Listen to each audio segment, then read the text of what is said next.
Hola, ¿qué tal? Buenas noches. El Ejército de Liberación Nacional, que anunció hoy con el gobierno el inicio de diálogos en la fase pública, confirmó el que será su primer gesto de paz. La liberación lo más pronto posible del patrullero Héctor Germán Pérez, secuestrado en el sur de Bolívar el día 20 de marzo. De esta noticia que le da un impulso al fin del conflicto armado en el país y de otros hechos que usted debe conocer, les hablaremos en esta emisión de CMI. Comenzamos.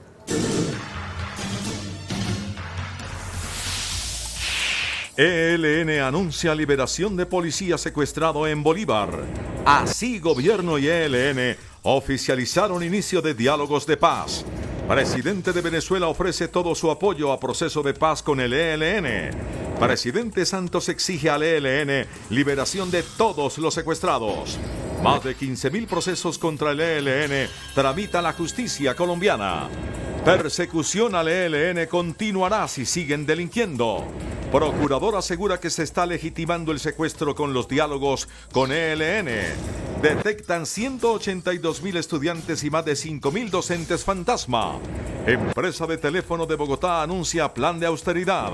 En medio de un fuerte dispositivo de seguridad se casó el volante Juan Guillermo Cuadrado. Presidente de la FIFA partidario de que el Mundial de 2030 lo hagan Argentina y Uruguay.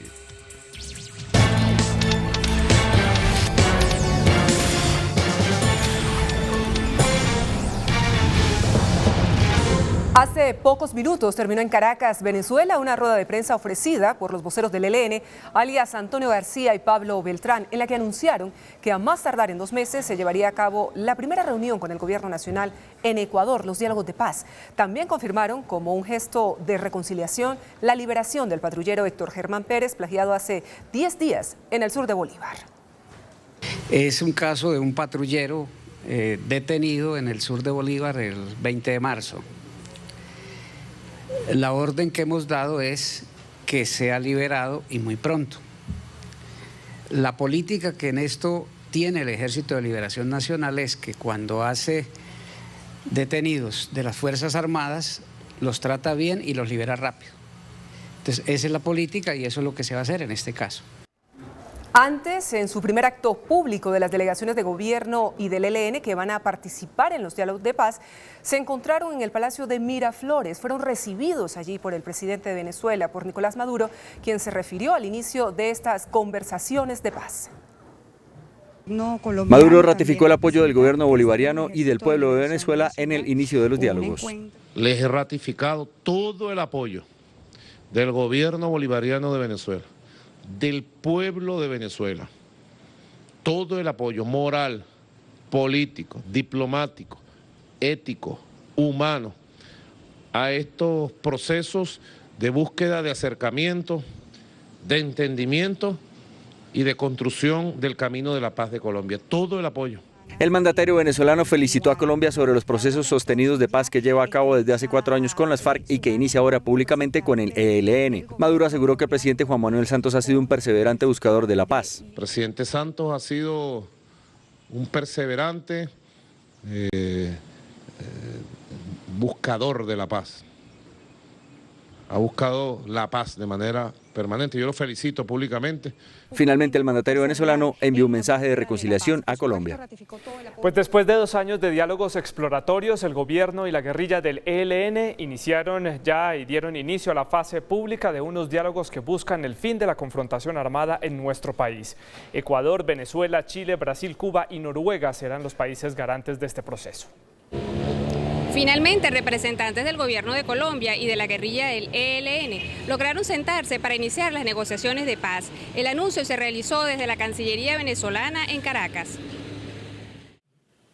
Después de reuniones exploratorias y varios contactos, finalmente el gobierno de Colombia y representantes del Grupo Armado del Ejército de Liberación Nacional lograron sentarse para iniciar las negociaciones de paz. Desde la sede de la Cancillería en Caracas, el jefe de la delegación del gobierno de Colombia, Frank Pearl, anunció que el acuerdo tendrá varios puntos fundamentales. Las delegaciones hemos acordado, primero, instalar una mesa de conversaciones pública en Ecuador. Segundo, las sesiones de la mesa se realizarán en Ecuador, Venezuela, Chile, Brasil y Cuba. Estos países, junto con Noruega, serán los garantes. Tercero, adelantar conversaciones directas e ininterrumpidas entre las delegaciones del Gobierno y el ELN. Cuarto, ejecutar con la mayor celeridad y rigurosidad la agenda. Y quinto, desarrollar la siguiente agenda. El representante por el Ejército de Liberación Nacional, Antonio García, coincidió en destacar la importancia de la sociedad en las conversaciones de paz y detalló la metodología de trabajo para lograr poner fin a más de 50 años de conflicto armado. El Plan General de Ejecución de Acuerdos implicará mecanismos de control, seguimiento y verificación que contarán con la participación de la sociedad, la comunidad internacional, el Gobierno y el Ejército de Liberación Nacional. Y hasta aquí las informaciones para CMI La Noticia desde Caracas, Yelixa Cova. Por su parte, el presidente Juan Manuel Santos, al anunciar al país la firma del acuerdo marco con el Ejército de Liberación Nacional, que va a permitir dar el paso hacia la fase pública de las conversaciones, fue claro en señalar que no es aceptable avanzar en una conversación de paz con esa guerrilla mientras mantenga personas secuestradas. El presidente Juan Manuel Santos, si bien destacó el inicio de esta fase pública después de muchas e intensas sesiones de discusión, hizo una advertencia a la guerrilla del ELN. Para el gobierno no es aceptable avanzar en una conversación de paz con el ELN mientras mantenga personas secuestradas. El jefe de Estado señaló que las negociaciones con el ELN tienen una naturaleza muy distinta al proceso de La Habana, porque esta guerrilla y las FARC son organizaciones muy diferentes y porque es un momento con otras circunstancias. En lugar de pasar un largo tiempo en la mesa redactando acuerdos detallados punto tras punto, queremos promover procesos de participación de la sociedad en las regiones que sirvan de base para acordar con el ELN medidas que contribuyan a la construcción de la paz.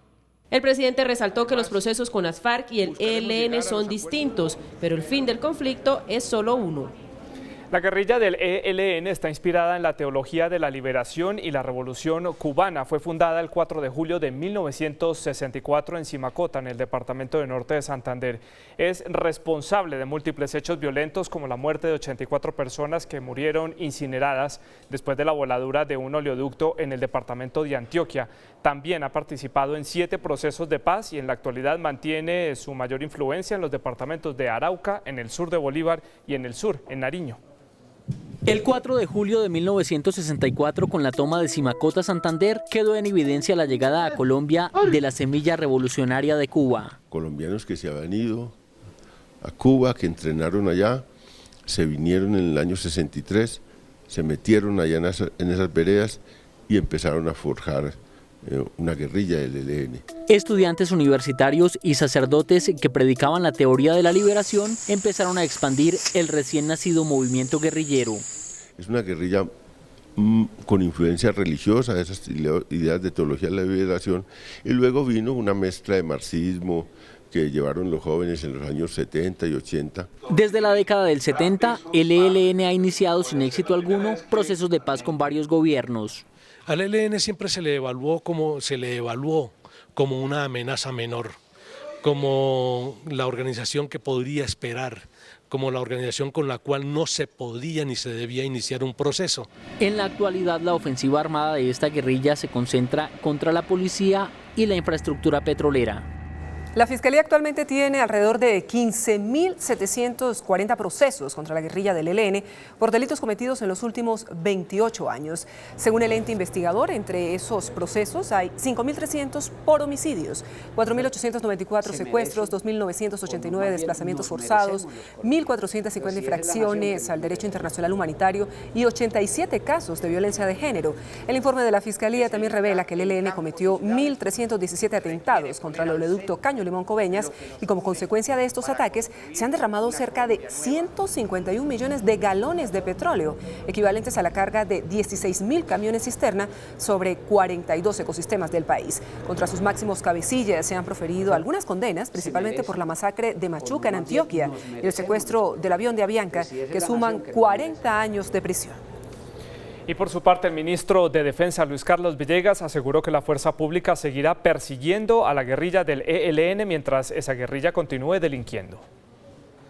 Pero eso no significará que la fuerza pública no esté siempre pendiente de que si el ELN delinque, encontrará el poder de nuestro ejército, de nuestra policía, de nuestra armada, de nuestra fuerza aérea, porque no vamos a permitir que la seguridad se deteriore por cuenta de la apertura de esta nueva etapa de negociación pública.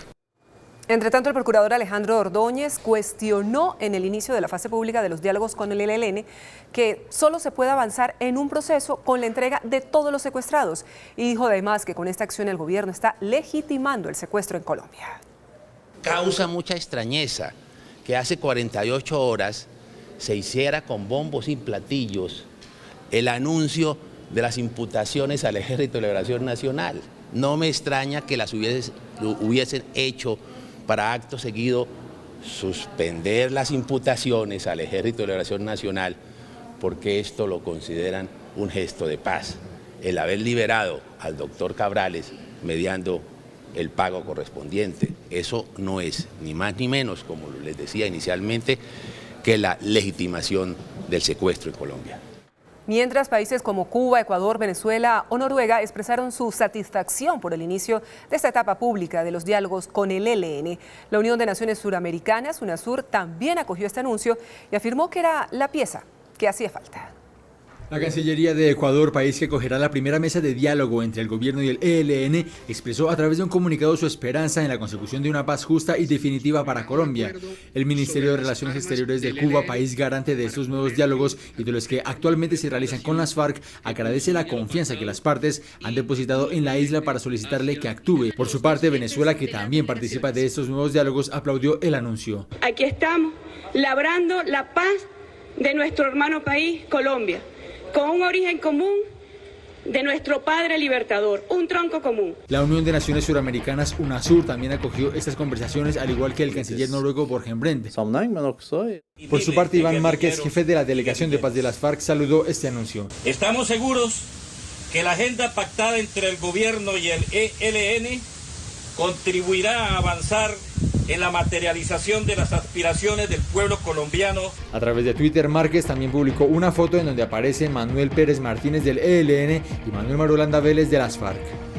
Las organizaciones de familiares de víctimas de la guerrilla del ELN pidieron reparación y seguridad para participar en la etapa pública de diálogos con ese grupo armado. Para las víctimas del ELN es prioridad que este grupo guerrillero pare sus acciones violentas en todo el país para concretar la participación de la sociedad civil que están pidiendo. Un proceso de paz tiene que ver con las garantías también a la población y más concretamente garantías para la participación. Y que la comunidad participe es también un gran acierto del gobierno nacional y por supuesto que lo propone el ELN, que la gente que se ha organizado de diferentes formas, juntas de acción comunal, cooperativas, gremios. Víctimas y dirigentes de regiones afectadas por el ELN aseguraron que este anuncio es un alivio para sus habitantes. La Comisión Primera del Senado aprobó en el quinto de los 8 debates reglamentarios la reforma constitucional para crear un mecanismo expedito de trámite y aprobación de las leyes para dar cumplimiento a los acuerdos de paz que lleguen a firmar gobierno y grupos guerrilleros. A pesar de los reparos de algunos sectores políticos a lo que consideran la poca voluntad mostrada por las FARC para avanzar rápidamente hacia la terminación del conflicto, senadores de la Unidad Nacional enfrentados al uribismo y al Polo Democrático aprobaron por amplia mayoría el acto legislativo. El proyecto contempla un procedimiento legislativo especial a través de una comisión para agilizar el trámite de las leyes que permitan la aplicación de estos acuerdos. También otorga facultades al presidente para expedir decretos con fuerza de ley siempre que sean destinados a aplicar los acuerdos que se alcancen.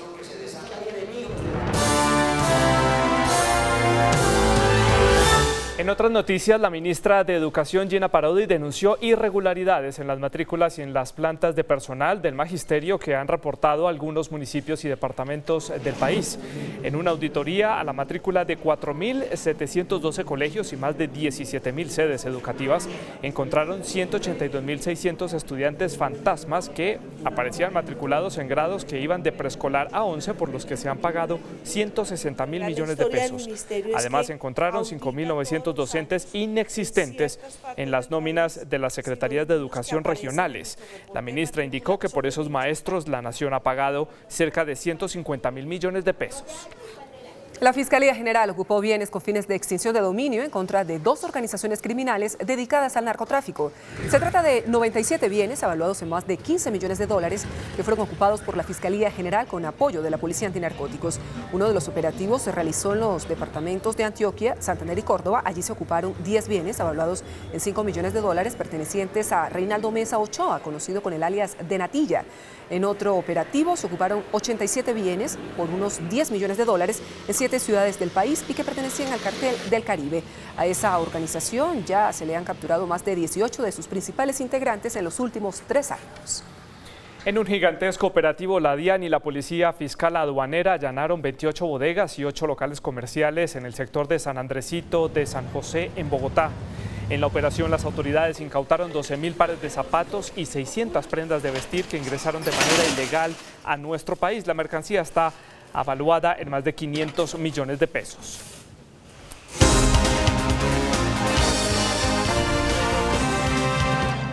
El presidente de la empresa de telecomunicaciones de Bogotá, de la ETB, Jorge Castellanos, anunció un plan de austeridad que representa recortes importantes de gastos por 295.000 millones de pesos. Señaló el señor Castellanos que la medida se toma como consecuencia de las pérdidas de la empresa, que en los últimos 2 años sumó más de 74.000 millones de pesos. Este ajuste presupuestal se va a dar en gastos administrativos de la compañía, que este año, hay que señalar, no va a pagar dividendos a sus accionistas. El presidente Juan Manuel Santos informó que el ahorro de energía de los colombianos en las últimas horas alcanzó el 3,76%. El mandatario señaló que el ahorro se redujo, pero advirtió que el acumulado va bien y hay que seguir haciendo un esfuerzo para reducir el consumo de electricidad a nivel nacional. También reveló que se están resolviendo los problemas en las termoeléctricas y gracias al trabajo conjunto entre gobierno y generadoras, ayer se llegó al máximo nivel de generación por parte de las térmicas. El precio del dólar perdió hoy 29 pesos. Indicadores económicos en CMI. La tasa representativa del mercado que regirá para mañana jueves será de 3.022 pesos con 35 centavos. Los profesionales de cambio compran la divisa en 3.000 pesos y la venden en 3.030 pesos. Un euro cuesta 3.461 pesos con 60 centavos. La libra de café en Nueva York se cotizó a $1 con 29 centavos. El azúcar se transó en 15,87 centavos de dólar la libra. El barril de petróleo WTI se cotizó en $38 con 31 centavos. Una acción de Ecopetrol cuesta 1.310 pesos. El índice de capitalización de la Bolsa de Valores de Colombia subió 1,55% a 1.319 puntos. La acción de Cementos Argos fue la que más subió con una valorización de 6,77% a 11.980 pesos. La acción de Tablemac fue la que más cayó con una pérdida de 54,17% a 5 pesos con 50 centavos. Llegó la hora de hablar de novedades del mundo de la tecnología con nuestra compañera Paula Viloria en CMI en línea. A propósito del posible racionamiento del que se ha hablado durante los últimos días, hoy les presento una serie de tips para ahorrar energía en la casa y en la oficina. Para empezar, es importante entender cuáles son los aparatos eléctricos y tecnológicos que más consumen energía en su casa. Entre ellos está el calentador de agua, 2.500 vatios por hora, la plancha 1.000 vatios por hora y la estufa eléctrica 6.000 vatios por hora. Según datos de la Escuela de Ingenieros Julio Garavito, tan solo un calentador de agua puede consumir unos 2.500 vatios por hora.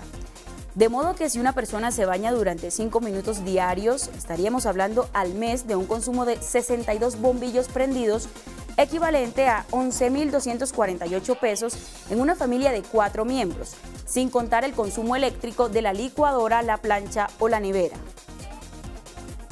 De manera que para ahorrar no solo energía, sino también dinero, disminuya el tiempo que gasta en la ducha, no se quede dormido con el televisor prendido, planche la mayor cantidad de ropa de una sola vez, use la lavadora a su máxima capacidad e instale bombillos ahorradores para reducir el consumo hasta 70% menos que un bombillo convencional. En la oficina, apague el computador una vez termine su trabajo. Evite dejar cargando su celular durante muchas horas y aproveche la luz natural. Tenga en cuenta que todo cable conectado, como el cargador del celular o el portátil, consumen energía así no estén conectados al dispositivo. Recuerde que evitar un apagón es responsabilidad de todos. Feliz noche. Señores, nos vamos. A las 9:30, más CMI. Los espero a las 8:30 con la información internacional y las claves. Feliz noche. Chao.